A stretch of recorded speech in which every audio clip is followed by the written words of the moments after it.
Almar'u ma'aman ahab. Kalau cinta sama tuan guru, dia di padang mahsyar sama tuan guru. Kalau cinta sama Habib, dia di padang mahsyar sama Habib. Kalau cinta sama tit, nggak boleh disebut, sensor. Ya sama itulah nanti di akhirat. Saya segan nyebutnya, ini majelis ilmu. Kalau di stadion saya sebut. Kita akan dibangkitkan bersama. Sebetulnya hiruk pikuk beberapa hari ini hanya cara Allah mau melihatkan pencinta siapa yang sedang tampil di sekarang. Itu aja sebetulnya.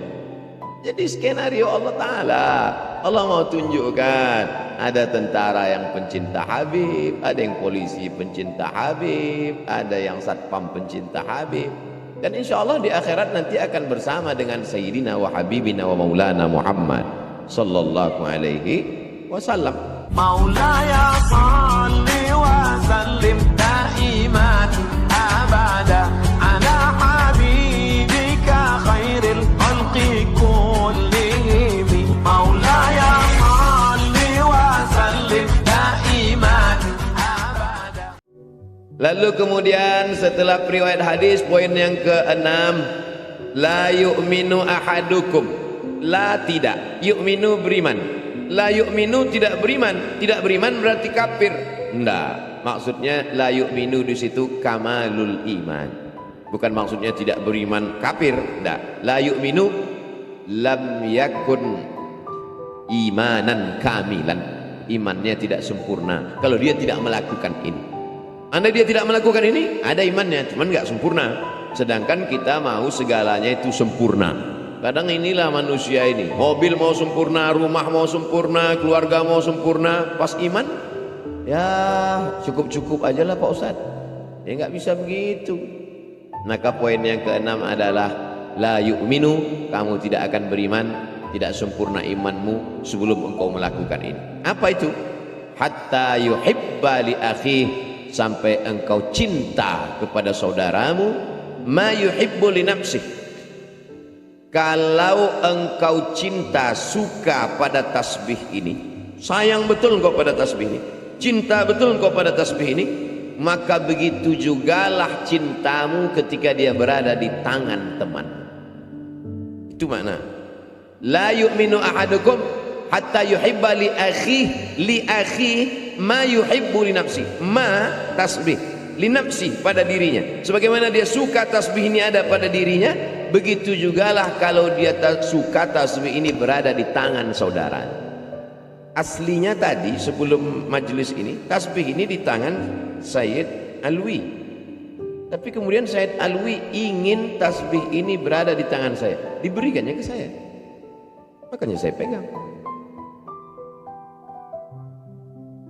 Entah beliau tahu bahwa kajian malam ini tentang itu biar supaya mudah saya menjelaskan. Wallahu alam. Tapi dengan adanya tasbih ini mudah saya jelaskan. Kenapa Ustadz gulung begini? Kalau begini kepanjangan, maka saya gulung dua. Jangan sampai nanti ada yang kenapa Ustadz Somad itu gitu? Biar tasbih pahalanya double. Enggak, bukan itu maksud. Syukran jazakumullah. Masya Allah. Dr. Abdurrahman, beliau dari Mesir tamat 96, saya baru ke Mesir 98. Jadi beliau ini kalau menurut strata ilmu kakek saya di atas. Tapi beliau tuangkan saya air minum. Beliau sedang mengamalkan la yu'minu ahadukum hatta yuhibba li akhihi ma yuhibbu li nafsihi. Kalau air minum itu terasa nyaman, enak, mengalir di tenggorokanmu, begitu jugalah dia mengalir di tenggorokan saudara. Maka dituangkan beliau. Sedangkan Tuan Guru Zaini tadi waktu kami makan, dituangkan beliaulah saya sup surba. Daging apa tadi Tuan? Hah? Kambing. Pastinya kambing. Sebagaimana kambing, jangan dibayangkan. Sebagaimana kambing itu enak mengalir di tenggorokanmu, begitu juga di tenggorokan saudaramu. Maka begitu saya duduk, dituangkannya, diambilkannya piring, dituangkannya nasi, diletakkan lagi daging. Saya mohon maaf Tuan Guru, Tak bisa saya makan semuanya karena perut saya kecil. Dulu berat saya kalau saya timbang itu 49 lebih sedikit, kurang 50. Lalu kemudian sejak Covid mulai Maret saya berhenti keliling. Maret, April, Mei, Juni, Juli, Agustus, 6 bulan tak pergi-pergi. Tadi saya timbang di hotel naik 6 kilo, 56. Berarti sebulan sekilo. Ditambah lagi tadi barokah syurbah dari Tuan Guru Zaini. Ini pulang mau saya timbang lagi. La yu'minu ahadukum. Dan Masya Allah tabarakallah, hadisnya baru dijelaskan, tapi saya sudah dapat keutamaannya duluan. Sebagaimana tasbih itu langsung, sebagaimana air minum itu langsung, sebagaimana syurbah itu langsung. Tadi turun dari hotel, tiba-tiba datanglah. Saya tadi turun dikawal keliling, banyak betul pengawal saya. Karena sekarang kan banyak orang gila. Walaupun di Samarinda, pas saya turun di lantai bawah, tiba-tiba datang orang rambutnya panjang. Datang rupanya pengawal nggak ngasih dekat, ngawalnya. Rupanya dia mau ngasih saya cincin. Nah, ini yang sedang saya pakai. Karena mau ngasih cincin, langsung saya kira, boleh gitu.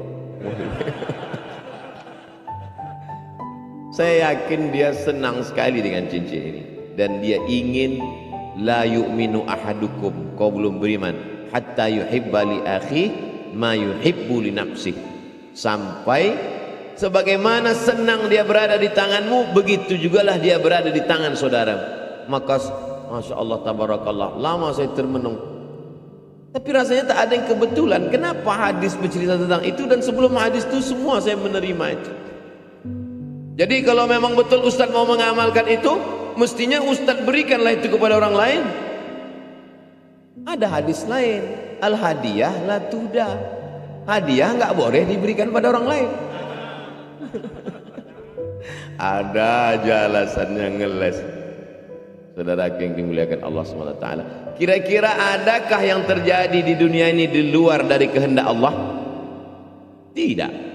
Semua yang terjadi ini adalah ketetapan Allah Subhanahu wa taala. Termasuklah yang saya terima malam ini, orang-orang mulia yang saya temui, termasuklah hadis yang dikaji malam ini, sehingga nanti ketika saya tua saya bercerita ke anak cucu saya, waktu aku ke Samarinda hadir di majelis Tuan Guru Zaini, hadis yang beliau kaji adalah ketika itu la yu'minu ahadukum hatta yuhibba li akhi ma yuhibbu nafsih.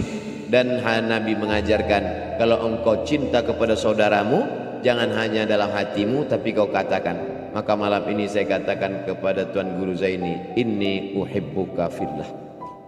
Saya katakan kepada Habib Alwi As-Sagaf, inni uhibbuka fillah. Aku cinta kepada kamu berdua. Ulun cinta kepada pian karena Allah Subhanahu wa ta'ala. Mudah-mudahan karena cinta itu pula lah kita akan dibangkitkan bersama nanti. Almar'u ma'aman ahab.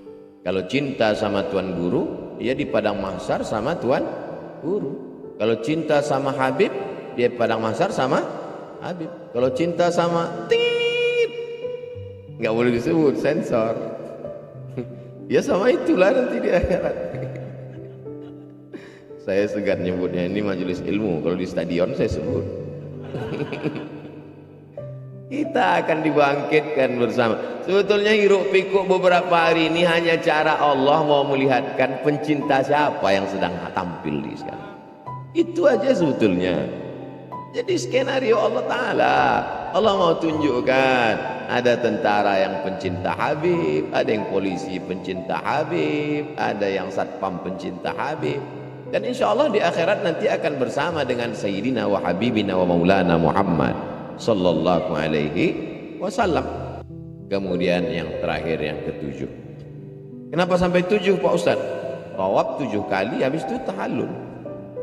Hari juga cuman sampai 7. Abdul Somad ada aja alasannya. Yang ketujuh, bahwa majelis ilmu itu majelis mendatangkan turunnya rahmat dan barokah.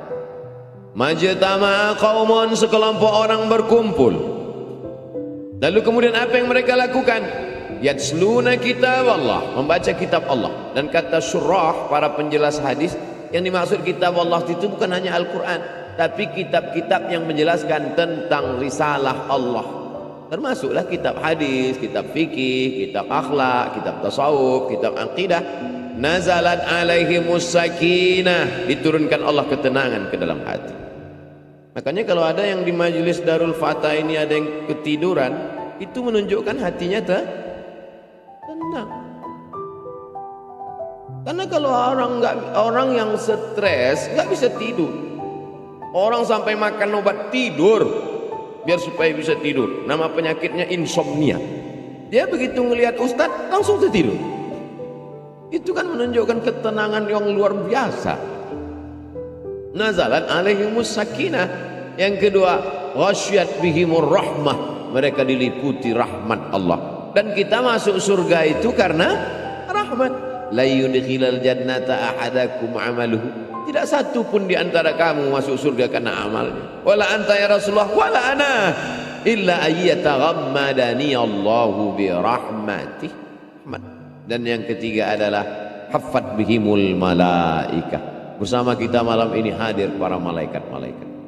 Yang enggak percaya kepada malaikat, ya enggak apa-apa. Mana malaikat itu? Kalau memang ada malaikat itu, mana dia? Mana? Tenang aja, nanti datang juga. Malaikat maut pasti datang menjumpai kau. Kau percaya tak percaya, malaikat maut pasti datang. Hitler tak percaya malaikat maut, mati. Fir'aun tak percaya malaikat maut, mati. Memangnya kalau percaya mati, kalau nggak percaya nggak mati? Nggak mati juga. Malaikat maut itu tetap datang kepada orang yang percaya maupun tak percaya kepada dia. Wa dzakarahumullahu fiman indah. Kita yang hadir semua malam ini dibanggakan Allah Ta'ala kepada para malaikat. Ya Allah, kata malaikat, mereka berkumpul malam tadi di Samarinda. Apa kerja mereka? Nobar, nonton bareng Real Madrid Barcelona. Itu tidak dibanggakan Allah, tapi dibanggakan karena mereka mengkaji hadis-hadis Rasulullah Sallallahu Alaihi Wasallam. Tuan Guru Zaini, Habib, Abdul Somad, Daif, Abdul Somad, tamu. Tak layak seorang tamu bersuara lebih daripada sahibul bait. Bayangkan kalau kita bertamu ke rumah orang, tiba-tiba menggelegar, itu kan namanya tamu kurang ajar. Terus kenapa Ustadz bersuara menggelegar? Ngusir setan. Mohon maaf, saya kurang adab, qalilul adab. Mudah-mudahan apa yang saya lakukan ini bisa menolong saya di hadapan Allah SWT. Saya mau ketika saya mati, saya diberikan Allah husnul khotimah berkat doa dari Tuan Guru dan majelis-majelis ilmu. Di setiap majelis-majelis berikutnya saya mohon tetap doakanlah saya, walaupun tidak secara khusus, maka insya Allah mengalir kepada kita semua. Terima kasih Tuan Guru Zaini, terima kasih Habaib, mohon maaf. Wassalamualaikum warahmatullahi wabarakatuh. Allah